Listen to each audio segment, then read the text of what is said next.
దేవుని పిలుపు మనకు ఎలా తెలుస్తుంది? నా కుటుంబంలో అంత పెద్ద గాయం జరిగిన తర్వాత ఇంకా నేను నీ కొరకు వాడబడగలనా? ఎస్, ఆ గాయమే నీ జీవితానికి విలువ. ప్రభు అన్నాడు, మనుషులకు ఇది అసాధ్యం, దేవునికి ఇది సాధ్యం. Because you are most precious unto him, because God brought you here to listen to his word. ఈరోజు లైఫ్ టెంపుల్కి తీసుకొచ్చింది కూడా ఒక యాక్సిడెంట్ కాదు. ఈరోజు లైవ్లో ట్యూన్ అయినా ఈరోజు ఈ మెసేజ్ నీ కళ్ళ ముందు వాలడానికి కారణం ఈరోజు యాక్సిడెంట్ కాదు. నువ్వు విలువైనవాడు అనే సత్యాన్ని దేవుడితో మాట్లాడడానికి, గుర్తు చేయడానికి. నీ విలువెంత అంటే క్రీస్తు ప్రభువారు ప్రాణం అర్పించేంత. నీ విలువెంత అంటే ఆ ధనవంతుడు ఒక కురూపిగా మార్చబడే అంత. ఆ యొక్క ప్రపంచాన్ని సృష్టించిన సృష్టికర్త నీ కొరకు సర్వము ఇచ్చివేసి నిన్ను కొనుక్కోవాల్సినంత. ప్రభా, నేను నీ కొరకు వాడబడతానా? నా గుండె గాయమై ఉంది, కుటుంబంలో శోకాల్లో ఉన్నాను, ప్రియమైన వారిని కోల్పోయాను, ఈరోజు కన్నీటి వేదనలో వచ్చాను, ఉద్యోగం కోల్పోయి వచ్చాను, ప్రజల చేత చీకొట్టబడి వచ్చాను, తల ఎత్తుకోలేని పరిస్థితులు వచ్చాను, గాయముతో ఈరోజు సతమతం అవుతున్నానంటే ఈరోజు ప్రభు జ్ఞాపకం చేస్తున్నాడు, ఓ ముత్యమా. మోషే ప్రార్థనలు మార్చేశాడు. ఒకటే మాట అన్నాడు, అయ్యా నీ సన్నిధి రాని ఎడల నన్ను తోడుకలే. నేను అసమర్థుడిని, నా వల్ల కాకపోవచ్చు, కానీ నీవు నాతో ఉంటే చరిత్రలైనా శాసిస్తా. నీవు నాతో ఉంటే ఎర్ర సముద్రాలైనా ఈదేస్తా. నువ్వు నాతో ఉంటే సింహపు బోన్లైనా దూకేస్తా. నువ్వు నాతో ఉంటే అగ్ని గుండంలైనా దూకేస్తా. ప్రభా, నువ్వు నాతో ఉంటే ఎక్కడికైనా వెళ్తా. ప్రభా, నేను కోరేది ఒకటే, నీ సన్నిధి నాతో వస్తే చాలు. జీవితంలో చాలామంది భావించే ఒక భావన ఏంటంటే, దేవుడి లోకానికి చాలామంది పంపిస్తుంటాడు. అందులో సగటు మెజారిటీ అందరూ కూడా ఏదో పుట్టామంటే పుట్టాము, బ్రతకాలి కాబట్టి బ్రతుకుతాము, ఏదో రోజు చనిపోతాము, వెళ్తాము. కానీ కొందరు మాత్రమే కారణ జన్మలు ఉంటారని మనలో చాలామంది అలా భావిస్తుంటాం. దేవుని కుమారులైన వారు, దేవుని కుమార్తెలైన వారు, దేవుని బిడ్డలైన వారు జన్మించిన ప్రతి వ్యక్తి, జన్మించిన ప్రతి కుమారుడు, జన్మించిన ప్రతి కూతురు, జన్మించిన ప్రతి దేవుని బిడ్డ కారణ జన్ముడే. బహుశా ఈ మాట మీరు నమ్మకపోతే ఎందుకు దేవుడు కారణ జన్మని జ్ఞాపకం చేస్తున్నాడు? రోమీయులకు రాసిన పత్రిక 8వ అధ్యాయం 29 రోమన్స్ చాప్టర్ 8 వర్స్ 29.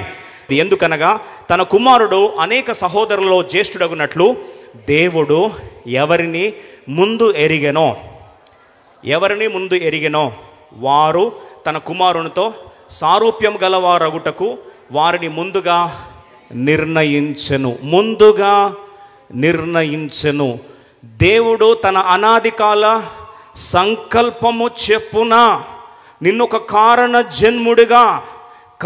జన్మురాలిగా నిర్ణయించాడని వాస్తవంగా పరిశుద్ధాత్మ దేవుడు ఈరోజు మరొకసారి జ్ఞాపకం చేస్తున్నాడు.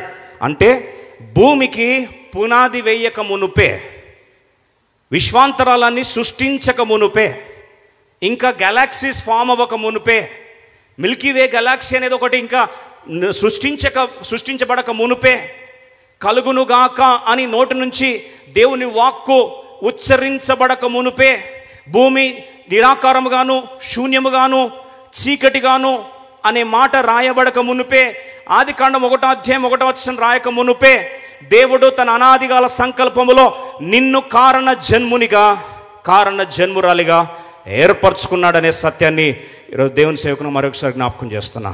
కానీ మరి కారణ జన్ములైన మనము మన జీవిత పరమార్థంలోకి ఎప్పుడు వెళ్తాం? జీవిత పరమార్థంలో ఎప్పుడు ప్రవేశిస్తాం? The turning point in your life always begins with the calling of God. నీ జీవితంలో మలుపు అనేది జీవిత పరమార్థంలోనికి ఉన్నతమైన ఉద్దేశాలకు నువ్వు అరంగేట్రం చేసేది, ఎంటర్ అయ్యేది దేవుని యొక్క పిలుపు ద్వారా ఆరంభించబడుతుంది. ఈరోజు ప్రశ్న, దేవుని పిలుపు మనకు ఎలా తెలుస్తుంది? ఎందుకు మన జీవిత పరమార్థంలోనికి మనము ప్రవేశించడం ఎందుకు ఆలస్యం అవుతుంది? అసలు జీవిత పరమార్థంలోనికి మలుపే పిలుపు అయితే ఆ పిలుపు విషయంలో ఆలస్యం ఎందుకు అవుతుంది? ఈ ప్రశ్నలకు ఈరోజు పరిశుద్ధాత్మను మనతో మాట్లాడాలని ఆశపడుతున్నాడు. వాస్తవంగా ఆలోచిస్తే ఈరోజు అర్థం చేసుకోవడానికి జీవితంలో అతి గొప్ప కారణ జన్ముని మీకు పరిచయం చేస్తాను. చాలామంది నాయకులకు ఆయన ఒక ప్రేరణ. అలాంటి ఒక మహానాయకుడి పేరే మోషే జన్మ కారణ జన్మ అని తల్లిదండ్రులకు తెలుసు. మోషే పెరిగిన ఆ యొక్క పరిస్థితుల్లో, ఆ యొక్క విషతుల్యమైన వాతావరణంలో పెంచబడిన అనుభవాల్లో అందరూ కూడా ఈయన కారణ జన్ముడే అని కూడా భావించారు. ఫరో యొక్క రాజభవనంలో అడుగు పెడుతున్నప్పుడు కూడా బహుశా మోషే అనుకున్నాడేమో నేను కారణ జన్ముని అని. కానీ కారణ జన్ముడని భావన, ఆ ఆలోచనలన్నీ కూడా 40 సంవత్సరాల వయసులో పటాపంచలైపోయాయి, కుప్పగూలిపోయాయి. ఎంతగా కుప్పగూలిపోయాయి అంటే, ఆ రోజు నేను కారణ జన్ముని అని అనుకోని బయలుదేరాడు, జీవితంలో తలెత్తుకోలేని పరిస్థితిగా అక్కడి నుంచి పారిపోయే పరిస్థితి వచ్చింది. తీరా చూసే లోపల కాలం గిర్రున తిరిగింది, 40 సంవత్సరాలు అయిపోయాయి. టోటల్గా 80 ఇయర్స్ అయిపోయాయి. 80th ఇయర్లో ప్రవేశించాడు. అది 80 సంవత్సరం. ఇప్పుడు జీవితం మీద ఆశలు లేవు, జీవితం మీద పెద్ద ఉద్దేశాలు లేవు, ఎక్స్పెక్టేషన్స్ అన్నీ క్రాష్ అయిపోయాయి. ఇంకా జీవితం ఎందుకు పుట్టానో కూడా అర్థం కాని స్థితి, ఒక రాజీ పడిపోయిన జీవితం, ఒక కాంప్రమైజ్ అయిపోయిన జీవితం, బ్రతుకుతే చాలు, దినము గడుస్తే చాలు అనే దూరంలోకి చాలారిపోయాడు. తన మామగారి యొక్క మందను మేపుతున్నాడు. హోరేబు పర్వత శిఖరాల్లో అనుదినము ఆనవాయితీగా మారింది. ఉదయం లేవడం, గొంగడి ధరించుకోవడం, గొర్రెలు తీసుకోవడం, ఎండలకు ఎండాలి, వర్షానికి నానాలి, ఇదే తన దైనందిక చర్యగా మారింది. ఎందుకు పుట్టాడో మర్చిపోయాడు, ఏం చేయాలో మర్చిపోయాడు, అసలు దేని కొరకు దేవుడు జన్మింపజేశాడో ఈ ఆలోచనలన్నీ కూడా ఆవిరైపోయిన 80 సంవత్సరాల వయసులో ఒకరోజు ఏమీ ఎరగనట్లుగా వెళ్తూ ఉన్నాడు. ఆలోచించండి, ఆ 80 సంవత్సరాల వయసులో మోషే చరిత్ర మారుతుందని, అది జీవిత పరమార్థంలోనికి మోషేని తీసుకెళ్తుందని, ఆ జీవిత మలుపు దేవుని యొక్క పిలుపుతో ఆరంభించబడుతుందని మోషేకి తెలీదు. అయితే విషాదం ఏంటంటే 80 సంవత్సరాల వయసులో తెలుసుకోవాల్సిన, అప్పటికి ఆలస్యం అయిపోయిన జీవితంలో ఒకరోజు ఆ హోరేబు పర్వత శిఖరంలో తను కూడా తన గొర్రెల మందను కాసుకుంటూ వెళ్తున్నాడు. ఆకస్మికంగా దేవుడు ఆ రోజు మోషేతో మాట్లాడడం ఆరంభించాడు. మండుచున్న పొద తన జీవిత పిలుపుకు తార్కాణంగా మారింది. ఆ మండుచున్న పొదలో నుండి దేవుడు మోషే మోషే అని పిలిచాడు.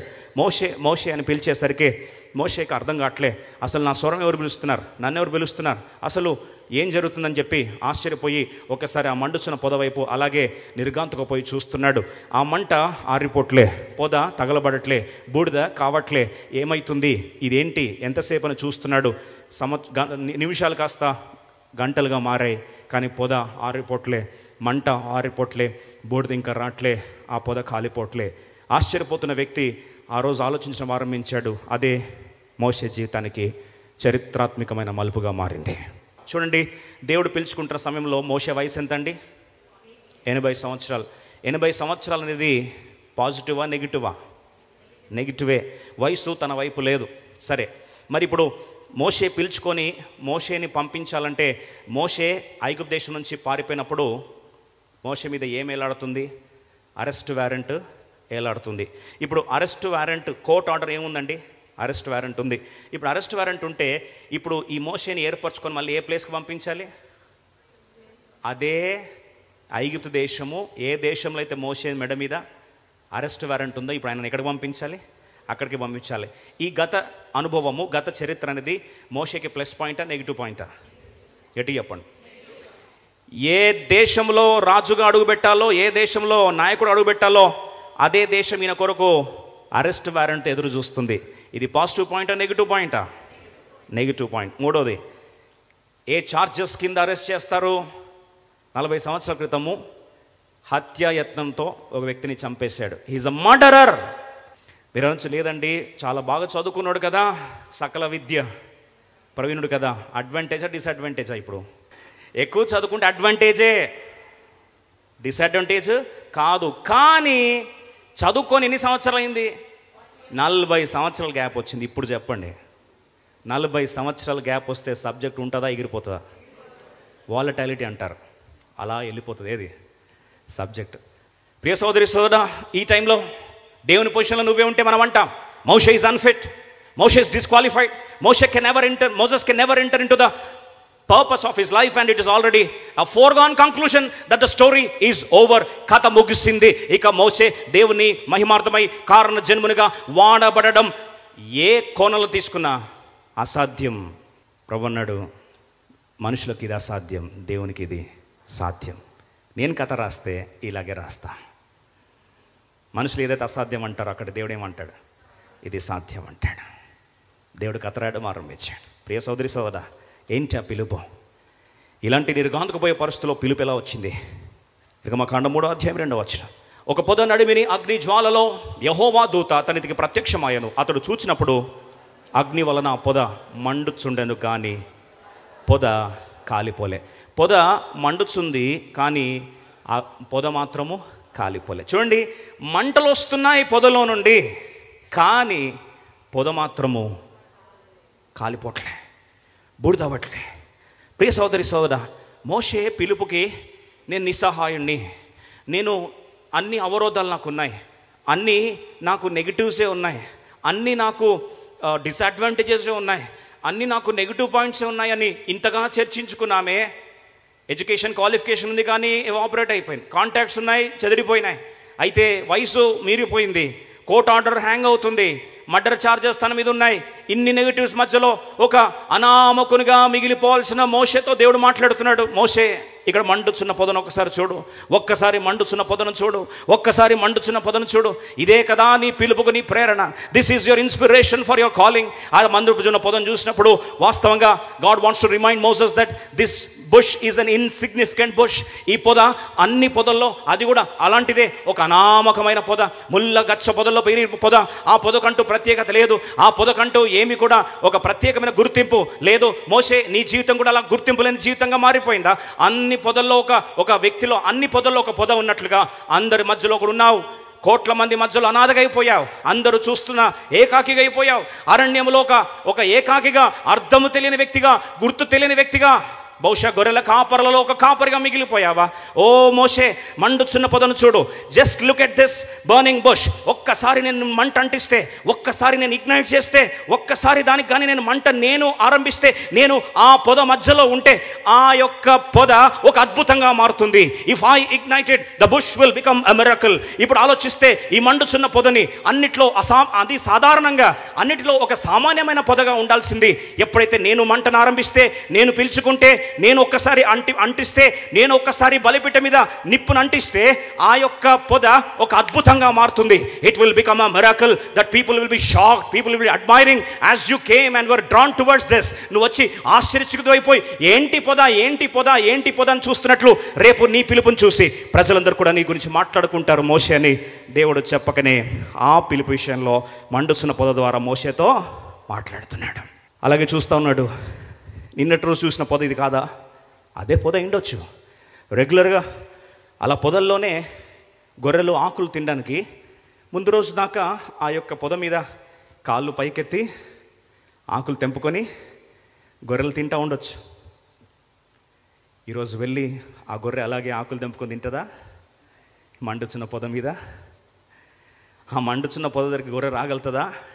ఒక నార్మల్ మంట ఇదని చెప్పి, నార్మల్ పొద కదా అని చెప్పి తినడానికి వస్తుందా? పక్కన పెడితే, గొర్రెలు పక్కన పెడితే, మోషే కూడా దగ్గరకు వస్తే ప్రభు అంటాడు, ఏ మోషే, నీ చెప్పులు తీసేయి, పాదరక్షలు తీసేయి, నువ్వు నిలుచున్న స్థలం ఏంటి? పరిశుద్ధమైంది. పరిశుద్ధాత్మ దేవుడు నిన్ను కమ్ముకుంటే అంతవరకు గొర్రెలు, మేకలు, మనుషులు తొక్కబడాల్సిన పొద ఈరోజు అదే ప్రాంతం మొక్కబడుతుంది. కారణం ఏంటంటే అక్కడ అగ్ని జ్వాలల మధ్యలో దేవుడే ఆ పొదను ఏం చేశాడు? నింపబడ్డాడు. మోషే, ఆ పొదలాగా నువ్వు కూడా బలహీనమైన వాడు ఉండొచ్చు. ఆ పొదకు ముళ్ళున్నట్టుగా నీకు కూడా ఎన్నో బలహీనతలు నీకు ఉండొచ్చు. కానీ దేవుని సన్నిధి మధ్యలో వస్తే ఆ పొద మండుచున్న పొదగా మార్చబడుతుంది. ఎందుకంటే దేవుని సన్నిధిని పాత నిబంధనలో మనం దేవుని కార్యాన్ని నిర్గమకాండం 24వ అధ్యాయము 17వ వచనం చూస్తే, ఎక్సోడస్ చాప్టర్ 24:17, యెహోవా మహిమ ఆ కొండ శిఖరము మీద దహించు అగ్నివలే ఇశ్రాయేలు కనులకు. ఇప్పుడు దేవుడు ఎవరట? దహించు అగ్ని. ఆ మహిమ, యెహోవా మహిమ కమ్ముకుంది. ఆ సీనాయి పర్వతం యొక్క రూపురేఖలు మార్చబడ్డాయి. అదే రీతిగా ఈ మండుచున్న పొద మీద ఎప్పుడైతే దేవుని మహిమ కమ్ముకుందో, అగ్ని జ్వాలలు కమ్ముకున్నాయో, ఆ యొక్క మండుచున్న పొద అనేకులకు అద్భుతంగా మారింది. మోషే, నీ జీవితాన్ని కూడా నేను కమ్ముకుంటే, నాకు అప్పగించుకుంటే, నా అగ్ని జ్వాలలు నిన్ను కమ్ముకుంటే, నా మహిమ నిన్ను కమ్ముకుంటే, నీ స్టోరీ కూడా ఏమవుతుంది మోషే? మారిపోతుంది, ఒక అద్భుతంగా మిగిలిపోతావు. అందుకొరకు మోషే ప్రార్థన చేస్తా అంటాడు, లార్డ్ షో మీ దై గ్లోరీ, లార్డ్ షో మీ దై గ్లోరీ. నీ సన్నిధి నాతో రాని ఎడల నన్ను తోడుకొని వెళ్ళొద్దు ప్రవ్వా. ఎందుకంటే అంతవరకు ఒక మండుచున్న పొద, అంతవరకు ఒక పొద, పనికిరాని పొద. దేవుని మహిమ కమ్ముకుంటే, ఆయన అగ్ని కమ్ముకుంటే, ఆయన మహిమ కమ్ముకుంటే అది అద్భుతాలకు నాంది పలికే పొదగా మార్చబడినట్లుగా నా జీవితం కూడా మార్చబడుతుందని మోషే అట్టే ఆకర్షితుడయ్యాడు. దేవుని పిలుపు యొక్క ప్రేరణను పొందుకున్నాడు. ప్రియ సోదరి సోదరా, ఈరోజు దేవుడు కూడా నేను ఒక కారణ జన్మనుగా పిలుచుకున్నాడు, ఒక ఉద్దేశపూర్వకంగా పిలుచుకున్నాడు. You are not here by an accident. మళ్ళీ ఒకసారి జ్ఞాపకం చేస్తున్నా, దేవుని మందిరంలో దేవుని వాక్యాన్ని ఇలా వింటున్నావంటే దేవుడిని ఒక ఉద్దేశపూర్వకంగా నీతో మాట్లాడాలని ఆశపడుతూ నీ జీవిత పరమార్థాన్ని గుర్తు చేయాలని మరొకసారి ఈ వాక్యాన్ని మరొకసారి నీకు విడుదల చేస్తున్నాడు. అక్కడ జ్ఞాపకం చేసుకున్నట్లయితే అసలు మనం దేని కొరకు పుట్టాం, దేని కొరకు జీవిస్తున్నాం. చాలాసార్లు మన జీవితంలో దేవుడు ఇంత ఉన్నతమైన సంకల్పం ఏర్పరచుకొని జగత్తు పునాది వేయబడక మునిపే ఎందుకు ఇంత ప్లాన్ చేశాడు మన గురించి అంటే, ప్రభు అంటున్నాడు ఆయన స్వకీయ సంపాద్యముగా స్వీకృత పుత్రులుగా స్వీకృత కుమారులుగా జన్మింపజేసిన క్రీస్తు ప్రభు వారు జ్ఞాపకం చేస్తూ ఒక మాట అంటాడు. ఏమన్నాడు తెలుసా అండి? యేసు ప్రభు వారు వీడుకోలు అయ్యి వెళ్ళిపోతున్నప్పుడు, యేసు ప్రభు వారు సంఘాన్ని విడిచి వెళ్ళిపోతున్నప్పుడు, ఆరోహణం వెళ్ళిపోతున్నప్పుడు, మీరు సమరయ యూదయ బూదిగంతం వరకు నాకు సాక్షులై ఉండుడి. దేని కొరకు ఉండాలంట? సాక్షులై ఉండాలి. మరి సాక్షులై ఉండాలంటే ఏం చేయాలి? మీరు సర్వలోకంగా వెళ్ళి సర్వ సృష్టికి సువార్త ప్రకటించుడి, సర్వజనులను శిష్యులనుగా చేయండి, తండ్రి యొక్కయు కుమారుని యొక్కయు పరిశుద్ధాత్మ దేవుని యొక్క నామం పేరట బాప్తీసం ఇచ్చుచు నేను ఇదిగో యుగ సమాప్తి వరకు నేను మీకు తోడై ఉన్నానని చెప్పాడే. ఈరోజు ఆ వాగ్దానం దేవుడు ఎవరికి ఇచ్చాడు? దేవుడు ఎవరికి ఇచ్చాడండి? తన బిడ్డలైన మనకు ఇచ్చాడు. చాలాసార్లు ఆత్మలు సంపాదించాల్సిన బాధ్యత ఎవరిదండి? సేవకుంది కదా. ఈరోజు విషాదం ఏంటంటే, మోషేని పిలుస్తున్నప్పుడు ఉన్నతమైన పిలుపులో రాయ మోషే అంటే మోషే సాకుల వర్షం స్టార్ట్ చేశాడు. రండి ఒక 4 సాకులు చూడడానికి ప్రయత్నిస్తాం. ఎందుకంటే మన జీవితంలో మలుపు, పరమార్థంలోకి వెళ్ళే మలుపుకి పిలుపు కారణమైతే, పిలుపుకు అడ్డుగా నిల్చుండే కారణాలు మీకు కొన్ని చూపిస్తాను. బహుశా ఈరోజు ఏ కారణం ఉందో మనకు తెలియదు, ఖచ్చితంగా ఏదో కారణం ఉంటుంది. నిర్గమకాండం 3వ అధ్యాయం 11వ వచనంలో కారణాలు, సాకులు స్టార్ట్ అయ్యాయి. అందుకు మోషే, నేను ఫరో యొద్దకు వెళ్ళుటకును ఇశ్రాయేలుకు ఐగుప్తుల నుండి తోడుకొని పోవుటకును ఎంతటి వాడనని దేవునితో అనగా, హూ అమాయ్, అసలు నేను ఎవరు ప్రవ్వా? నేను యోగ్యుని కాదు ప్రవ్వా, నేను అర్హుణ్ణి కాదు ప్రవ్వా. నిర్గమకాండం 4వ అధ్యాయం 10వ వచనంలో, అప్పుడు మోషే, ప్రభువా ఇంతకు మునుపైనను నీవు నీ దాసుని మాట్లాడినప్పటి నుండి అయినను నేను మాట నేర్పరిని కాను, నేను నోటి మాంద్యము నాలుక మాంద్యము గల వాడనయ్యా. అయ్యా నేను వద్దయ్యా, ఇంకెవరినన్నా వాడుకో ప్రభువా, if it is thy will use somebody else. 13వ వచనం, అప్పుడు అందుకతడు, అయ్యో ప్రభువా నీవు పంపదలిచిన వానినే పంపుము, ఇట్ ఈస్ నాట్ మీ, నేను కాదయ్యా, it is not me, it is not me. ఈరోజు ఆలోచించండి, ఎన్నెన్ని సాకుల వర్షం కురిపిస్తున్నాడు మోషే. అసలు వాస్తవంగా ఆలోచిస్తే మోషే ఒకప్పుడు దేవుని పిలుపుంటే ఎలా సంతోషంగా ఎగిరేవాడు, ఎంత సంతోషంగా పరిగెత్తేవాడు. 40 సంవత్సరాల వయసులో అసలు పిలుపు గురించి ఎవరు గుర్తు చేయలే, అసలు పిలుపు గురించి ఎవరు వాక్యాలు చెప్పలే, అసలు ఎవరు కూడా కనీసం వచ్చి రా మోషే నువ్వు కారణ జన్మని చెప్పకముందే పరిగెత్తుకుంటూ వెళ్ళి ఇశ్రాయేల్ ప్రజలు విడిపించాలని ప్రయత్నించలేదా? ఆ రోజు ఎలాగైనా సరే నా బిడ్డని నేను కాపాడుకోవాలి, దేవుని వైపు ఆకర్షించాలని ఎంతగా తపన పడ్డాడు, ఎంతగా నేను కారణ జన్ముని పుట్టిన జన్మకు ఈరోజు అర్థం తెలియాలని చెప్పి, రక్షించాలని చెప్పి వారి కొరకు ప్రయాసపడలేదా? ఇశ్రాయేల్ ప్రజలు విడిపించడానికి కొరకు ఆ రోజు గుర్రంలాగా పరిగెత్తిన మోషే ఈరోజు వెనుక జారిపోతున్నాడు. నిజమైన పిలుపు వస్తే ఆ రోజు వెనుకకి వెళ్ళిపోతున్న మోషేతో దేవుడు ఈరోజు మాట్లాడుతూ, అందుకొరకే పరిశుద్ధాత్మ దేవుడు ఈరోజు నాతో మాట్లాడినప్పుడు మనలో కూడా 2 రకాల స్పందనలు ఉంటాయి. 2 రకాల స్పందనలు 2 రకాల జంతువులతో పోల్చాడు ప్రభువారు. 2 రకాల జంతువులు మనలో ఉంటాయి. మీరు అనొచ్చు, నాలో జంతువులు ఎందుకు ఉంటాయని. ఒక్కసారి కీర్తన 32 8వ వచనం చదువుదాం. నీకు ఉపదేశము చేసేదను, నీవు నడవలసిన మార్గమును నీకు బోధించేదను, నీ మీద దృష్టి ఉంచి నీకు ఆలోచన చెప్పదని. ఏం చెప్తాడట? ఆలోచన చెప్తాడు, నడవలసిన మార్గాన్ని బోధిస్తాడు. అయితే నువ్వు వినవు. ఎందుకు వినవు అంటే 2 జంతువులు ఉంటాయి. 9వ వచనం త్వరగా చదువుదాం. 9వ వచనంలో 2 జంతువులు. బుద్ధి జ్ఞానము లేని గుర్రము వలెనైనను మొండి ఉన్న కంచరగాడిది వలనైనా మీరు ఉండకుడి. అవి నీ దగ్గరకు తేబడినట్లు వాటి నోరు వారుతోనూ కళ్ళముతోనూ బిగింపవలను. అయ్యా గుర్రంలాగా ఉండొద్దు, కంచర గాడిదలాగా ఉండొద్దు అని. గుర్రం ఏం చేస్తుంది? లేడికి లేచిందే పరుగన్నట్టు గుర్రం ఏంటంటే సమయం లేదు, ఆశయం లేదు, ఎక్కకముందే పరిగెడుతుంటుంది. ఏది? ఒకప్పుడు 40 years బ్యాక్ మోసేవారు గుర్రం రెడీగా, yes my purpose is important, my life is very short, I have now come to the purpose of my life. పాపం పరిగెత్తాడు, ఎలా గుర్రంలాగా పరిగెత్తాడు. అది తప్పే. ఇప్పుడు ఏమైపోయాడు? మన టైపే. కంచర గొడ్డు పైన వర్షం పడ్డా కానీ చల్లం రాదు. వేసి సూది తీసుకొని ఏం చేయాలి? దాన్ని నోటికి వారు, కళ్ళెమేసి, ఇంకా వినకపోతే ఒక రాడు తీసి ఏం చేయాలి? పొడిస్తే కూడా నడవాలా, పోవాలా, వయసు బాలే, ఆరోగ్యం బాలే, టైం అయిపోయింది, నేను కాదు, చేయాల్సిన వాళ్ళు చాలామంది ఉన్నారు, ఇక నేను ఏం బాధపడతా, హూ అమాయ్, నువ్వెవరిని తెలియదు ఇంతవరకు, నేనెవరిని ప్రభా, అసలు నేను బాధపడగలను. ఎన్నో రకాల సాకులు చెప్పి ఉంటే ఆ ఎక్స్ట్రీము గుర్రంలాగా, లేకపోతే ఈ ఎక్స్ట్రీమ్ దేనిలాగా, కంచర్ గాడిదలాగా. మన కంచర్ గాడిదంత అంత ఎక్కడ బర్రె అని చెప్తే బాగా అర్థమవుతుంది. నీళ్ళు పడ్డాను, వర్షం పడ్డా, అస్సలు చలనమే లేదు. అప్పుడు లాస్ట్కి ఆ కంచర్ గాడిదని ఏం చేస్తారంటండి, వారు కళ్ళెముతో నీ పొడుచుకుంటుందని ఏం చేస్తారంటండి, తీసుకురావాల్సి వస్తుందంట. Don't force God to bring you in such a situation. నువ్వు రానంటే పిలుపులో రాజీ పడిపోయి, నాయన నువ్వు రానంటే నీకు ఫ్రీ విల్ ఇచ్చేసాను కదా నాయన, నేను గౌరవిస్తున్నాను కదా అని స్టార్టింగ్ అంటాడు దేవుడు. తర్వాత ఏం చేస్తాడండి, ఎన్నిసార్లు గద్దించినా లోబడివాడికి మరి తిరుగు లేకుండా, వద్దులేండి ఆ మాటలు ఎందుకో, వద్దు ఆడదాకా ఎందుకు వెళ్ళడం, వేసి పొడిపించుకొని కొట్టి తీసుకొని వచ్చే పరిస్థితి అవసరమా అండి? ఈరోజు మనలో చాలామంది ఉంటే ఈ ఎక్స్ట్రీమ్ ఉంటాం, లేకపోతే ఆ ఎక్స్ట్రీమ్ ఉంటాం. అసలు ఎందుకు, ఏ కారణం బట్టి ఆలస్యం చేశాడో రండి, 2 కారణాలు ఆరాధన వరకు మనం చూస్తాం. మొదటి మాట నిర్గమకాండం 3వ అధ్యాయం 11వ వచనం. రండి త్వరగా చూసుకుందాం. నిర్గమకాండం 3వ అధ్యాయం 11వ వచనం. ఏంటి కారణం? బహుశా ఇదే మన పిలుపును ఆలస్యం చేస్తున్నాయేమో, మన మలుపును ఆలస్యం చేస్తున్నాయేమో, నువ్వు దేవుని కొరకు బలంగా వాడబడాల్సిన నీ జీవితం, శేష జీవితం వృధా అవుతుందేమో, ఆలస్యం చేస్తున్నావేమో, బహుశా ఇవే కుంటి సాకులేమో. నిర్గమకాండం 3:11లో అందరం కలిసి చదువుదాం. అందుకు మోషే, నేను ఫరో యొద్దకు వెళ్ళుటకును ఇశ్రాయేలులను ఐగుప్తులో నుండి తోడుకొని పోవుటకును ఎంతటి వాడను. హూ అమాయ్, ఆత్మన్యూన్యత భావన, ఫీలింగ్స్ ఆఫ్ ఇన్ఫీరియారిటీ. ఇప్పుడు ఎవరితో కంపేర్ చేసుకొని తక్కువ భావన వచ్చింది? మళ్ళొకసారి చదువుదాం. అందుకు మోషే, ఎవరితో కంపేర్ చేసుకుంటాడు? మళ్ళొకసారి చదవండి. నిర్గమకాండం 3:11 కలిసి చదువుదామండి. అందుకు మోషే, నేను ఫరో యొద్దకు వెళ్ళుటకు. ఎవరితో కంపేర్ చేస్తున్నాడు? ఫరో. అంటే ఫరో దగ్గరికి వెళ్ళాలంటే ఆయన రేంజ్ చాలా పెద్దదయ్యా, నేను చాలా తక్కువ, నేను ఎంతటి వాడను. Who am I? Pharaoh is a big shot and I'm a small dot. అంటే ఫరోని చూస్తున్నప్పుడు తనలో తాను కంపేర్ చేసుకొని ఇప్పుడు ఆత్మన్యూన్యత భావనలో అసలు నేను విలువైన వాడిని కాదయ్యా, నేను ఎంతటి వాడనయ్యా, అసలు నేను పనికిరాని వాడనయ్యా, అసలు ఫరోకి తూగే అంత అర్హత నాకు, శక్తి నాకు, విలువ నాకు లేదయ్యా. ప్రియ సోదరి ఈరోజు ఎవరితో కంపేర్ చేస్తున్నాను?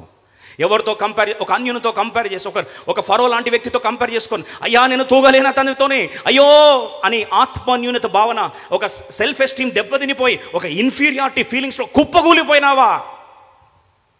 కాన్ఫిడెన్స్ దెబ్బతినిందా? ఈరోజు ప్రభు జ్ఞాపకం చేస్తూ ఉన్నాడు. చాలాసార్లు మన విలువ ఏంటో తెలియక feelings of worthlessness, feelings of being rejected, feelings of being unwanted, feelings of loveless, ప్రతిసారి మనలో మనము చాలా అంతర్గతంగా బాధపడచ్చు. ఒక లోలోపల నాకు విలువ లేదే, విలువరాహిత్యపు భావన, ఈ వర్త్లెస్ ఫీలింగ్ వచ్చిన మనిషి చచ్చిపోవాలనిపిస్తుంది. ఈరోజు అలాంటి పరిస్థితులు ఉన్నావా? దేవుని మందిరానికి వచ్చావా? ఈరోజు అలాంటి పనిలో లైన్లో ట్యూనింగ్ అయినావా? ఈరోజు దేవుడు నీతోనే మాట్లాడుతూ ఉన్నాడు. Are you feelings very low today? Have you felt unloved? Have you felt worthless? నాకు విలువ లేదండి అనే భావనలోకి ఈరోజు చల్లారిపోయినావా? దేవునితో మాట్లాడుతూ ఉన్నాడు. మోషే అంటాడు, నాకు విలువ లేదయ్యా. మోషే, అయ్యోక నేను ఫరో ముందు తూగడానికి నేను ఎంతటి వాడనయ్యా? Who am I? What am I? అసలు నేనేంటి ప్రభా? నేనేంటి ఫరో దగ్గర నుంచి నీ బిడ్డలు తీసుకున్నానికి? అసలు నేను ఎవరిని ప్రభా? Who am I?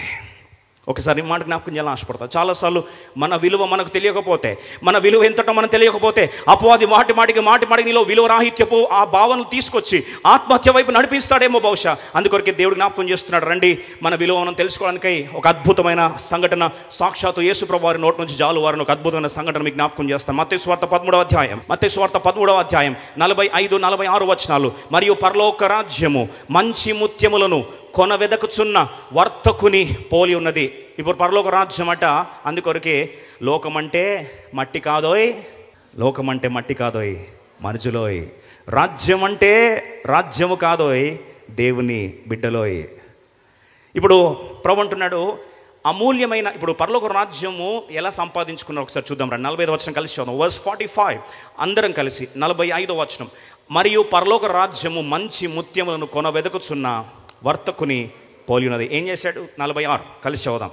అద్భుతమైన మాట. అతడు అమూల్యమైన ఒక ముత్యమును కనుగొని పోయి తనకు కలిగిన అంతయు అమ్మి దానిని కొనును. ఉన్నదంతా ఏం చేస్తాడంటే అమ్మేసి ఏం చేస్తాడు? ఆ ముత్యాన్ని కొనుక్కుంటాడు. జాగ్రత్త వినండి. చాలాసార్లు మనకున్న భావన ఏంటంటే అలా కొన్నోడు పిచ్చోడండి అని అనుకుంటాం. కొన్నోడు ఏదో టూరిస్టో లేదా చిన్న పిల్లోడో తెలియక కొనేశాడో, తెలియక డబ్బు పెట్టినోడు కాదు. మళ్ళొక్కసారి ఆ వ్యక్తి ఎవరో బైబిల్ సెలవిస్తుంది. 45వ వచనం. అతడు ఎవరండి? అనుభవం లేనోడు కాదు, జ్ఞానం లేనోడు కాదు, ఆ సబ్జెక్ట్ గురించి విలువ తెలియనోడు కాదు. పరలోక రాజ్యం మంచి ముత్యమును వెదుకుచున్న వర్తకుడు, merchant. He is a merchant. He has got a intense experience of assessing the true worth of a pearl. నిజమైన ముత్యము యొక్క విలువను ఎలా కట్టాలో సుదీర్ఘ అనుభవం ఉన్న వర్తకుడు. ఇప్పుడు బంగారు కొనడానికి ఒకటి సమస్తం అమ్మేసి కొన్నాడు అంటే ఆ బంగారు కొనింది సామాన్య సగటు మానవుడు కాదు. బంగారు యొక్క వర్తకుడు, బిజినెస్ మ్యాన్. అన్వేషణ ఆరంభించింది మాత్రం ముత్యాల వేట, కానీ పొందుకుంది మాత్రం ఒకే ఒక్క ముత్యం. ఈ ముత్యం కనిపించిందంట. జాగ్రత్త వినండి. ముత్యం కనిపించేసరికే పోయి తనకు కలిగినదంతయు అమ్మివేశాను. అర్థం చేసుకొని చెప్తాను. కుమారుడు బిజినెస్ మ్యాన్, మర్చెంట్. అమూల్యమైన ముత్యం కొరకు జీవితంలో ఎప్పుడు కన్ను ఆశపడుతూనే వచ్చింది, హృదయం కొట్టుకుంటే వచ్చింది. అమూల్యమైన ముత్యం కావాలి, అందమైన ముత్యం కావాలి, విలువైన ముత్యం కావాలి. ఈ ముత్యం కొరకు నేను ఏమైనా ఎంత ఖర్చైనా కొనుక్కుంటాను ఆశపడ్డాడు. తీరా చూస్తే తెలిసిందంట, రిజల్ట్ వచ్చింది. అద్భుతమైన ముత్యం ఉందండి. అయితే దీన్ని కొనాలంటే మీకున్న ఆస్తి అంతా కూడా అమ్మేయాల్సిందే అని దిగంబర అయిపోయాడు, ఖాళీ అయిపోయాడు. వార్డ్రోబ్స్ ఖాళీ అయిపోయాయి, బ్యాంక్ లాకర్స్ ఖాళీ అయిపోయాయి, డాక్యుమెంట్స్ ఖాళీ అయిపోయాయి, అకౌంట్స్ ఖాళీ అయిపోయాయి. మొత్తం ఊడ్చేసాడు. తీసుకెళ్ళి ఈ ముత్యం ఇస్తావంటే అమ్ముతున్నవాడు అన్నాడు, తీసుకో. ఆ ముత్యం తీసుకొని చేతిలో పట్టేసుకున్నాడు. This is my life. దృశ్యం చూస్తామా? ఆ దృశ్యంలో ముత్యం పట్టేసుకుని అంటున్నాడు, this is my life, this is my world, this is my everything. ఈ ముత్యము నా ప్రాణం, ఈ ముత్యం నా ప్రపంచం. చేతిలో పట్టుకున్న దృశ్యాన్ని చూస్తే ఆ ముత్యాన్ని చేతిలో పట్టేసుకున్నాడు. ఈ ముత్యమును ఎవరు దొంగలించడానికి వీల్లేదు, ఈ ముత్యము నా ప్రాణము, ఎవరు దొంగలిస్తారని చెప్పి అరచేతిలో చెక్కుకోవడం ఆరంభించాడు. ఆ ముత్యాన్ని అలా పట్టుకోవడం ఆరంభించాడు. That cost his life, that cost his fortune, that cost his products, that cost his everything, that cost his riches, that cost his name, that cost his everything. సమస్తం విడిచిపెట్టేసి ఆ ముత్యం పట్టుకున్నాడు. ప్రియ సోదరి సోదరా, ఎవరండి ఆ ముత్యము? ఎవరండి ఆ వర్తకుడు అంటే ఆ వర్తకుడు ఎవరో కాదు, యేసు క్రీస్తు ప్రభువారు. ఆ ముత్యము ఎవరో కాదు, నీవే. You are that pearl, not we. ముత్యములు కొనలే, ముత్యాలు వెతుక్కుంటూ వచ్చి ఒకే ముత్యాన్ని తీసుకున్నాడు. You are that precious pearl. ఆ ముత్యం కొరకు ఇంత అమూల్యమైన, అందమైన, విలువైన ఈ ముత్యాన్ని పట్టుకొని బహుశా మనసు ఆలోచిస్తూ ఉన్నాడు. ఈ ముత్యం కొరకు నేను ఏమేమి చేయాల్సి వచ్చింది? సింహాసనం విడిచిపెట్టాడు, పరలోక వైభవాన్ని విడిచిపెట్టాడు, నామాన్ని విడిచిపెట్టాడు, తండ్రి కుడిపార్శ్వమున కూర్చునే ఘనతను విడిచిపెట్టాడు. చివరికి ఒక కడు పేదవానిగా వచ్చాడు. కటిక పేద కుటుంబంలో జన్మించాడు. కన్యమరియ గర్భంలో ఒక కడు పేదరాళ్ళు గర్భంలో జన్మించాడు. ఒక వడ్రంగి వాని ఇంట్లో జన్మించడానికి ఇష్టపడ్డాడు. చివరికి నోచుకోలేని స్థితి, మనుష్య కుమారుడు తల వాల్చుకోవడానికి నక్కలకు బొరియలున్నాయి, ఆకాశ పక్షులకు గూడ్లున్నాయి, మనుష్య కుమారుడికి తల వాల్చుకోవడానికి చోటు లేదని చివరికి పరుండబెట్టబడిన సమాధి స్థలము కూడా ఆయనది కాదు. వాహనము వాడింది, గలిలయ తీరంలో దోణె ఆయనది కాదు. ఏ ప్రాంతం వెళ్ళినా సరే చివరికి ఒక borrowed life, life of borrowing, కేవలం అడుక్కుంటూ తన జీవితాన్ని బ్రతికే పరిస్థితి, దిగజారిపోయిన పరిస్థితి ధనవంతుడై ఉండి కూడా నీ కొరకు ఎందుకు దరిద్రుడుగా మార్చబడ్డాడు? 2 కొరింథీ 8:9 బహుశా ఈరోజు ఈ విలువ తెలియక ఈరోజు బాధపడుతున్నావా? గుండె కోత ఎందుకు ఇలా జరిగిందని బాధపడుతున్నట్లయితే, ఆత్మన్యూనత భావన చితికిపోతున్నట్లయితే ఈరోజు దేవుని వాక్యం నేను లేవనెత్తునుగాక. ఇదే బహుశా మోషే మర్చిపోయాడు, ఎందుకు ఎంత విలువైన వాడో మర్చిపోయాడు. ఈరోజు ప్రభు నిన్ను జ్ఞాపకం చేస్తున్నాడు. అందరం కలిసి చదువుకుందాం. 2 కొరింథీ 8:9 మీరు మన ప్రభువైన యేసుక్రీస్తు కృపను ఎరుగుదురు కదా, ఆయన ధనవంతుడై ఉండియో మీరు తన దారిద్ర్యము వలన ధనవంతులు కావాలని మీ నిమిత్తము దరిద్రుడాయను. అసలు దరిద్రుడు అవ్వాల్సిన అవసరం ఏమొచ్చిందండి? అనామకునిగా చావాల్సిన పరిస్థితి ఎందుకు వచ్చింది? పిడిగుద్దులు తినాల్సిన పరిస్థితి ఎందుకు వచ్చింది? కలవడిసెలలో ఒంటరి వాడైన పరిస్థితి ఎందుకు వచ్చింది? నా దేవా ఏల నా చెయ్యి విడిచితివనే పరిస్థితి ఎందుకు వచ్చింది? Because you are his word, because you are most precious unto him, because God brought you here to listen to his word. ఈరోజు లైఫ్ టెంపుల్కి తీసుకొచ్చింది కూడా ఒక యాక్సిడెంట్ కాదు. ఈరోజు లైవ్లో ట్యూన్ ఇన్ అయ్యి ఈరోజు ఈ మెసేజ్ నీ కళ్ళ ముందు వాలడానికి కారణం ఈరోజు యాక్సిడెంట్ కాదు. నువ్వు విలువైనవాడు అనే సత్యాన్ని దేవుడితో మాట్లాడడానికి, గుర్తు చేయడానికి. నీ విలువెంత అంటే క్రీస్తు ప్రభువారు ప్రాణం అర్పించేంత. నీ విలువెంత అంటే ఆ ధనవంతుడు ఒక కురూపిగా మార్చబడే అంత. ఆ యొక్క ప్రపంచాన్ని సృష్టించిన సృష్టికర్త నీ కొరకు సర్వము ఇచ్చివేసి నిన్ను కొనుక్కోవాల్సినంత అమూల్యమైన రక్తాన్ని ప్రోక్షించి కడ వరకు రక్తపు ఆఖరి బొట్టు దాకా కార్చి నిన్ను కొనుక్కునేంత విలువ ఉందంటే ఈరోజు don't under estimate your value, don't feel inferior, don't feel లో సెల్ఫ్ ఎస్టీమ్. ఈరోజు దేవుడు విలువైన ప్రాణాన్ని నీ కొరకు అర్పించి, అంటే నీ ప్రాణం ఎంత విలువైందో, నువ్వెంత విలువైనవడో ఒకసారి అమూల్యమైన ముత్యాన్ని దేవుడు జ్ఞాపకం చేస్తున్నాడు. ఈరోజు చాలాసార్లు నీ బాధ రావచ్చు, ప్రభు నేను నీ కొరకు వాడబడతానా? నా గుండె గాయమై ఉంది, కుటుంబంలో శోకాల్లో ఉన్నాను, ప్రియమైన వారిని కోల్పోయాను, ఈరోజు కన్నీటి వేదనలో వచ్చాను, ఉద్యోగం కోల్పోయి వచ్చాను, ప్రజల చేత చీకొట్టబడి వచ్చాను, తల ఎత్తుకోలేని పరిస్థితిలో వచ్చాను, గాయముతో ఈరోజు సతమతం అవుతున్నానంటే ఈరోజు ప్రభు జ్ఞాపకం చేస్తున్నాడు, ఓ ముత్యమా, ముత్యములాగా నేను విలువ ఎందుకు వచ్చిందంటే ఆ ముత్యానికి ఒకరోజు ఎలా ఏర్పడిందో ఒకసారి దృశ్యాన్ని చూడడానికి ప్రయత్నిస్తాం. How was the pearl formed? అసలు ముత్యం ఎలా ఏర్పడింది? ముత్యము ఆల్చిప్పలో ఎప్పుడైతే ఒక ఇరిటేషన్ కాజ్ అవుతుందో, ఒక హర్ట్ కాజ్ అవుతుందో, ఒక సఫరింగ్ కాజ్ అవుతుందో, ఒక గాయం కాజ్ అవుతుందో, ఆ హర్ట్ ఏరియా చుట్టూ కూడా ఇమీడియట్గా నేకర్ లేయర్ అనేది రిలీజ్ చేస్తూ ఉంటుంది. ఎప్పుడైతే ఆ యొక్క హర్ట్ అయిన ప్రాంతంలో ఆ యొక్క గాయము చుట్టూ ఒక అమూల్యమైన పదార్థము దాన్ని కమ్ముకోవడం ఆరంభిస్తుంది. Remember the irritant, the hurt, the trauma, the pain, the suffering that is caused in your family, in your personal life, in your ministry life is the very foundation of the pearl formation. ఈరోజు ముత్యము నీలో ఏర్పడుతుందంటే నీ జీవితంలో జరిగిన గాయం, బహుశా ఒక్కసారి వెనుకలు తిరిగి చూడు, ఏ గాయం అయితే నీ తల దించుకునే పరిస్థితి అయిందో, ఏ గాయం ప్రజలు చీకొట్టారో, ఏ గాయం నీ ఆరోగ్యాన్ని పాడు చేసిందో, ఏ గాయము నీ జీవితంలో మానసిక విచ్ఛిన్నత కారణమైందో, ఏ గాయం అయితే చివరికి మోషే అంటాడు 40 సంవత్సరాల క్రితం జరిగిన గాయం ఈరోజు తలెత్తుకోలేని పరిస్థితి అన్నాడు. ఈరోజు ప్రభు జ్ఞాపకం చేస్తున్నాడు, ఆ గాయము మీద ముత్యం ఏర్పడింది. ఆ ముత్యం ఏర్పడడానికి కారణమే ఆ లోపల జరిగిన ఆ గాయం చుట్టూ ఏర్పడింది అమూల్యమైన ముత్యం. Today are you questioning God and asking, Lord, can I still be useful to you after such a big disaster in my family? నా కుటుంబంలో అంత పెద్ద గాయం జరిగిన తర్వాత ఇంకా నేను నీ కొరకు వాడబడగలనా? ఎస్, ఆ గాయమే నీ జీవితానికి విలువ. The hurt, the pain, the wound, the suffering is the foundation for the formation of the pearl. Today have you begun to question God, asking God, do you really love me? నిజంగా ప్రభు నన్ను ప్రేమిస్తున్నావు అంటే ఆ ప్రేమ గుర్తే వర్తకుడు సమస్తాన్ని అమ్మివేసి నిన్ను ముత్యంగా భావించాడనే సత్యాన్ని ప్రభు జ్ఞాపకం చేస్తున్నాడు. Lord, I do not worth your love, I'm not worth of God, I'm not important to God. నా దేవునికి నేను విలువైన వాడిని కాదు, విలువైన దాన్ని కాదు. నాకంటే ఇతరులు విలువైన వారు ఉన్నారు కదా, ఫరో విలువైన వాడు ఉన్నాడు కదా అంటే ఫరోని నీ ప్రణాళికలో, దేవుని ప్రణాళికలో పెట్టుకోలే. ఫరో కొరకు ప్రాణం ఇవ్వలే. ఫరో కొరకు దేవుడు ఒక కటిక పేదవాడిగా మార్చబడలేదు.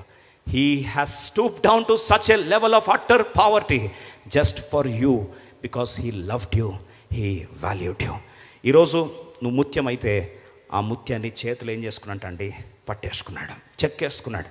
బహుశా ఈరోజు ఆయన చేతి చూస్తే చూడమన్నార చేతిలో నిన్ను చెక్కుకొని ఉన్నాను. If you open his hands you will see the wounds of God.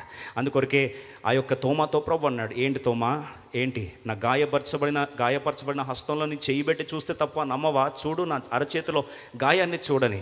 ఈరోజు if you really want to see how much God loves you, see the scars of his suffering, see the wounded pierced wounded sides of God. దేవుని యొక్క కుడివైపు పొడవబడిన ప్రాంతం చూడు ఒక్కసారి, రక్తసిక్తమైన ప్రాంతం ఒకసారి చూడు, గాయపరచబడిన ప్రాంతం ఒకసారి చూడు, కల్వర్సులలో వేళ్లాడిన ఆ గాయపరచబడిన హస్తంలో ఒకసారి చూడు. ఈరోజు మాట జ్ఞాపకం చేస్తున్నా, don't fall in to the trap of Satan. అపవాది ఎప్పుడు కూడా నీకు విలువ లేదని, నీ జీవితంలో దేవుడు నేను విలువ కట్టలేదని, దేవుని ప్రేమకు నువ్వు నోచుకునేదాన్ని కాదని, నీ గతము గాయములో గతము ఓటమును బట్టో నేను దేవుని నుంచి దూరం వెళ్ళిపోయేటట్టు ఈరోజు చేస్తున్నట్లయితే, ఈరోజు మరొకసారి దేవుని సేవ జ్ఞాపకం చేస్తున్నా, ఈరోజు దేవుని ప్రణాళికలో ఉన్నావు, నువ్వు విలువైన వాడు కాబట్టి ఈ వాక్యాన్ని దేవుడు నీతో డైరెక్ట్గా నేరుగా ఈరోజు దేవునితో అదర్వైజ్ మాట్లాడాల్సిన అవసరం లేదు. You are in the divine appointment of God. ఈరోజు దేవుని సంకల్పంలో ఉన్నావు, దేవుని ప్రణాళికలు ఉన్నావు, ఆ ప్రణాళికలు ఉన్నావు కాబట్టే దేవుడు నిన్ను ఏర్పరచుకున్నాడు. ఒకసారి రెండో మాట చూద్దాం. నిర్గమకాండము 3వ అధ్యాయము 11వ వచనంలో ఒకసారి మళ్ళీ చదువుదాం. మొదటిదేమో ఫరోతో కంపేర్ చేస్తున్నాడు, రెండోది ఏమంటున్నాడు చూద్దాం ఒకసారి. ఇశ్రాయేలులను ఐగుప్తుల నుండి తోడుకొని పోవుటకు ఎంతటి వాడనని దేవునితో అనగా, రెండోది అంటున్నాడు నా వల్ల కాదయ్యా. ఎందుకు నా వల్ల కాదు?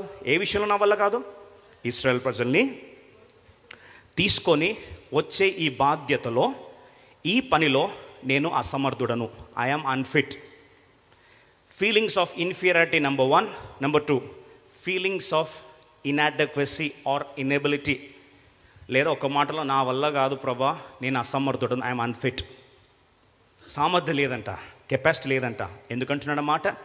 Because he left God out of the ఈక్వేషన్లో ప్రభుని తీసేస్తే, ఈక్వేషన్లో ప్రభుని తీసేస్తే ఈక్వేషన్లో LHS = RHS ఉంటుంది. ఈక్వేషన్లో ప్రభుని తీసేస్తే LHS = RHS ఉంటుంది. అదే ఈక్వేషన్లో ప్రభుని పెడితే 1 + 1 2 కాదు. ఏమవుతుంది? బైబిల్ సెలవిస్తున్న సత్యం ఒకసారి జ్ఞాపకం చేసుకుందాం. అగ్ని గంధకములో, అగ్ని యొక్క గుండంలో షడ్రకు, మెషకు, అబేద్నెగోలు ఎంతమందిని వేశారు? 3 వేశారు. వాస్తవంగా వేస్తే RHSలో ఏం కావాలా? కాలిపోవాలా. ఎందుకు కాలిపోలేదంటే 3 + 1 ముగ్గురితో పాటు ఎవరు యాడ్ అయ్యారు? యేసుప్రభు వారు యాడ్ అయ్యారు. 3 + 1 యాడ్ అయ్యేసరికి అగ్నిలో వాళ్ళు చనిపోలే. కనీసం అగ్ని దాని యొక్క వాసన కూడా వారి మీద చూపలేకపోయినా, కనీసం స్మెల్ కూడా. కిచెన్లోకి వెళ్ళొస్తే ఈజీగా చెప్పొచ్చు కిచెన్లోకి వెళ్ళొచ్చారని. అగ్నిగుండంలో వేస్తే కూడా వాళ్ళు వెళ్ళి బయటకు వస్తే స్మెల్ రాలే. డిఫరెన్స్ ఏంటి? 3 + గాడ్. స్టోరీ ఏమైంది? మారిపోయింది. యోహాను సువార్త 21వ అధ్యాయంలో పేతురు అన్నాడు, నా ఆధారం నేను చూసుకుంటా, తిరిగి వెనకాల చేపలు పట్టుకొని వెళ్ళిపోతా అంటే, పేతురు ఎంత పవర్ఫుల్ అంటే ఒక 6 మంది అన్నారు, నువ్వే పోతావు పేతురు, వేరెవరు go, our network also followers అని. ముచ్చటగా 6 మంది ఏం చేశారంటండి, ఆయన తోక పట్టుకొని పోతాను స్టార్ట్ చేశారు. వెళ్ళిన వెంటనే ప్రొఫెషనల్ చేపలు పట్టే వాళ్ళము, మేము జాలర్లం. ఒక్కసారి అలా వల వేస్తే మొత్తం పేట అంతా కూడా చేపలతో నిండిపోవాలని వల వేశారట. అలా వల వేశారు, రాత్రంతా ప్రయాసపడ్డారు. రిజల్ట్ ఎంత? RHS ఎంత? 0. సూర్యోదయం అవుతుంది.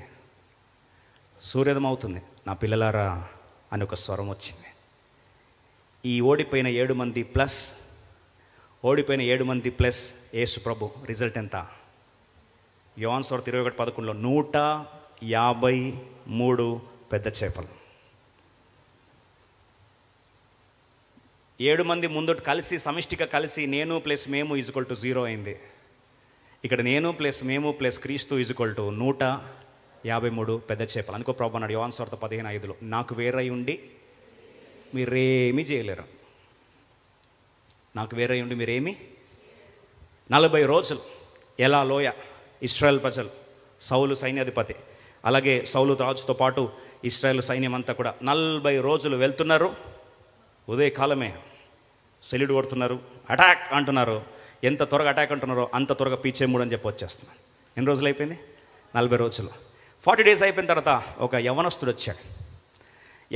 పిల్లవాడని రాస్తుంది ఒక ట్రాన్స్లేషన్. పిల్లవాడు వచ్చాడు, దావీదు వచ్చినాడు. ఎవడు సున్నతి లేని ఫిలిష్తీయుడు వచ్చి దేవుని సైన్యాన్ని అవమానించడానికి ఆఫ్టర్ ఆల్ వీడేవాడు అని చెప్పి యెహోవా సైన్యులకు అధిపత్యగు యెహోవా నామం పేరిట వస్తున్న ఇశ్రాయేలు మధ్యలో, ఈ మాట ఏనండి జాగ్రత్తగా, ఇశ్రాయేలు మధ్యలో జీవము గల దేవుడు ఉన్నాడని సైన్యములు ప్రపంచాలకి దిక్కులు పిక్కటి లేదట్టు తెలియనట్లు వీని తలను తెగ నరికి ఆకాశ పక్షులకి ఏం చేస్తా, మాంసంలాగా వేస్తా. అప్పుడు ప్రజలందరూ తెలుస్తుంది ఈక్వేషన్లో దావీదు ప్లస్ ఇశ్రాయేలు సైన్యము ప్లస్ జీవం గల దేవుడు ఈజ్ ఈక్వల్ టు గొల్యాతు తల తెగ నరకబడుతుంది. కుట్రదారులందరూ కలిసి దానియేలుని ఎవరైతే ఇరికించారో రాజాగ్రహంతో వాళ్ళని తీసుకెళ్ళి పడవేయమని చెప్తే ఆ సింహ బోన్లో పడవేస్తే కిందకి రాకముందే కుట్రదారులందరినీ ఏం చేసింది సింహాలు? చూర తిని పడేసాయంట. వాళ్ళకి మంచి తంగడి కబాబులు అని తినేశారు. ఎముకలు బొక్కలు కూడా దొరకలే, ఏది కిందకి రాకముందే.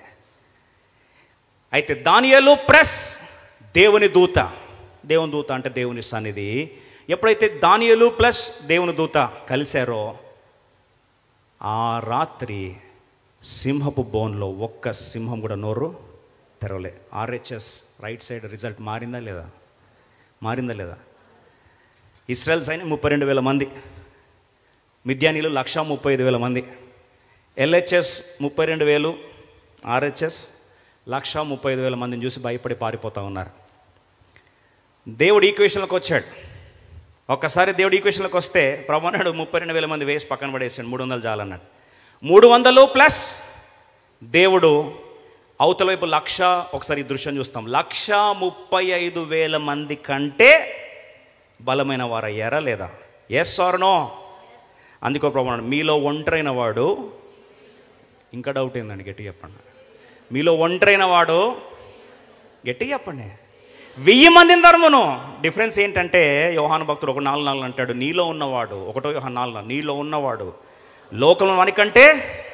అందుకో జకర్య గ్రంథం 4:6 శక్తి చేత కాదు కానీ బలము చేత కాదు కానీ దేవుని ఆత్మదాచరణ. ఒక్కసారి దేవుడు అడుగు పెడితే, మోషే నువ్వు స్టోరీ మర్చిపోయావు కదా, ఇప్పుడు చదువు, నీకు ఆన్సర్ చెప్తా. నా వల్ల కాదు, అంత పెద్ద పరిచయం, నేను అసమర్థుడని అంటే ప్రభు అన్నాడు నిర్గమకాండం 3:12. ఏమంటున్నాడు ఆన్సర్ చూడండి, 3:12. This is a gunshot answer. Moses you are removing me from the equation. నీ ఈక్వేషన్లో నా సన్నిధి తీసేసి మాట్లాడుతున్నావు, జాగ్రత్త. ఇప్పుడు నేను ప్లస్ అయితే టోటల్ స్టోరీ మారిపోతుంది. LHS RHS 2 ఈక్వేషన్లు మారిపోతాయని ప్రభు అంటున్నాడు. ఆయన నిశ్చయముగా నేను నీకు తోడయుందును, నేను నిన్ను పంపితినన్నట్టుకు ఇది నీకు సూచన. నీవు ఆ ప్రజలను ఐగుప్తులో నుండి తోడుకొని, ఇప్పుడు అన్నాడు ఐగుప్తు తోడుకొని రాలేని అన్నావు కదా, ఇప్పుడు ఈక్వేషన్లో నిన్ను చూసుకుంటున్నావు. ఈరోజు చెప్తున్నాను, నువ్వు చూడాల్సింది ఎవరిని? నన్ను. నిశ్చయముగా నేను నీకు తోడై ఉందును. I shall certainly be with thee. Story ఈక్వేషన్లు ఏమయ్యాయి? మారిపోయాయి.